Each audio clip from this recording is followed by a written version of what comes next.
Not just one, but 2 bags ang laging dala ni Maring Yulin Castro. Ito yung bag mo? Parang maliit. Maliit po. Ito po talaga yung bag ko.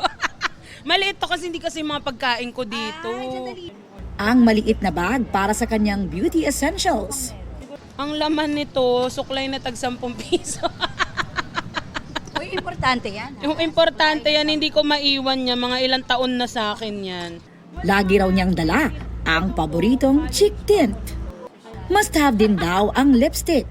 Siyempre kailangan ko lagi kasi nga, Social. lagi akong kumakain so lagi may retouch. Teka Yulin, bakit may hotel keycard ka pa? Nag-check-in ako. Bakit ka? Sabihin ko sino yung kasama ko. Naka-check-in ka ba o nakalimutan mo isoli yan? Alo, baka manood niya. Pasensya na, pabalik ko na lang.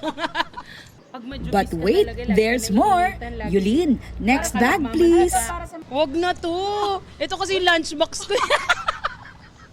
Actually, nandito yung buong pamilya ko. Ito, tumbler. Tumbler. Ito, kasi nga, pag majubis ka talaga, lagi ka naiinitan. Tapos, pabango po. Kasi mabilis tayong mga sim. Yulin, bakit ka may kitchen towel? Kasi nga, di ba, kain ako ng kain. Kailangan ko lagi tissue, madumihin. Uy, ibang kitchen to ah. Hindi na po kasi uubra sa akin yung mga maliliit lang, kaya kailangan malalaki na.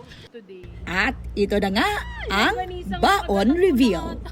Ano kumare at pare, nakita na natin ang laman ng bag at ang pinaka-importante ay may... Take out. Bukas, bida si Yulin sa kwento ng buhay niya na tampok sa magpakailanman. Panoorin niyo po si Yulin sa... Magpakailanman po, sa Sabado na yan. Makakatambal niya si Gil Cuerva, nagaganap namang boyfriend niya. Maraming salamat, Kumaring Aubrey. Ikaw naman, nakuha mo, nakita patuloy yung tinito. Kapuso, para sa mga maiinit na balita, mag-subscribe sa GMA Integrated News sa YouTube.